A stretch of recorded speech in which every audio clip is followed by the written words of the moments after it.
നമസ്കാരം. പുതിയൊരു വീഡിയോയിലേക്ക് എല്ലാവർക്കും സ്വാഗതം. കേരളത്തിൽ വേനൽ മഴ കനക്കുകയാണ്. കേന്ദ്ര കാലാവസ്ഥാ വകുപ്പിന്റെ ഏറ്റവും പുതിയ റിപ്പോർട്ടുകൾ പ്രകാരം വരും മണിക്കൂറുകളിലും ദിവസങ്ങളിലും സംസ്ഥാനത്ത് വ്യാപകമായ മഴയ്ക്ക് സാധ്യതയുണ്ട്.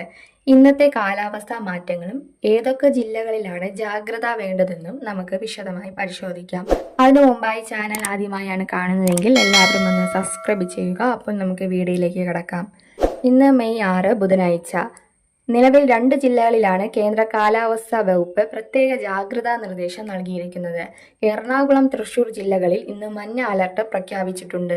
ഈ ജില്ലകളിൽ ഒറ്റപ്പെട്ട ശക്തമായ മഴയ്ക്കുള്ള സാധ്യതയാണ് പ്രവചിച്ചിരിക്കുന്നത്. 24 മണിക്കൂറിൽ 64.5 മില്ലിമീറ്റർ മുതൽ 115.5 മില്ലിമീറ്റർ വരെ മഴ ലഭിക്കാവുന്ന സാഹചര്യത്തെയാണ് ശക്തമായ മഴ എന്ന് കണക്കാക്കുന്നത്. മഴയോടൊപ്പം തന്നെ നമ്മൾ ഏറ്റവും കൂടുതൽ ഭയപ്പെടേണ്ട ഒന്നാണ് ഇടിമിന്നൽ. ഉച്ചയ്ക്ക് 2 മണി മുതൽ രാത്രി 10 മണി വരെയുള്ള സമയത്താണ് ഇടിമിന്നൽ സാധ്യത കൂടുതൽ. ഈ സമയത്ത് വീടിന് പുറത്തിറങ്ങുന്നത് പരമാവധി ഒഴിവാക്കുക.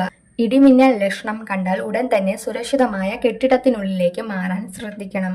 ഗൃഹ ഉപകരണങ്ങളുടെ വൈദ്യുതി ബന്ധം വിച്ഛേദിക്കുന്നതും ഈ സമയത്ത് സുരക്ഷിതമായിരിക്കും. മഴയ്ക്കും ഇടിമിന്നലിനും പുറമെ ശക്തമായ കാറ്റിനും സാധ്യതയുണ്ടെന്ന് മുന്നറിയിപ്പുണ്ട്. മണിക്കൂറിൽ 40 മുതൽ 50 കിലോമീറ്റർ വരെ വേഗതയിൽ കാറ്റടിക്കാനാണ് സാധ്യത. മരങ്ങൾ കടപുഴകി വീഴാനോ ചില്ലകൾ ഒടിഞ്ഞു വീഴാനോ സാധ്യതയുള്ളതിനാൽ കാറ്റുള്ള സമയത്ത് മരങ്ങൾക്കും വൈദ്യുത പോസ്റ്റുകൾക്കും താഴെ നിൽക്കാതിരിക്കാൻ പ്രത്യേകം ശ്രദ്ധിക്കണം.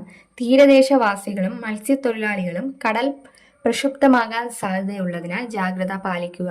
ഇന്നത്തെ മഴയിൽ ഇത് അവസാനിക്കില്ല എന്നാണ് കാലാവസ്ഥാ നിരീക്ഷണ കേന്ദ്രം നൽകുന്ന സൂചന. വരും ദിവസങ്ങളിലും മഴ തുടരും. വരും ആഴ്ചയിലും കൃത്യമായി പറഞ്ഞാൽ മെയ് 11 വരെ സംസ്ഥാനത്ത് വിവിധയിടങ്ങളിൽ മഴ ലഭിക്കാൻ സാധ്യതയുണ്ട്.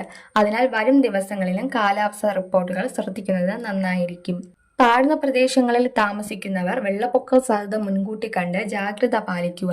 പുതിയ കാലാവസ്ഥാ അപ്ഡേറ്റുകളുമായി വീണ്ടും കാണും വരെ ഗുഡ് ബൈ.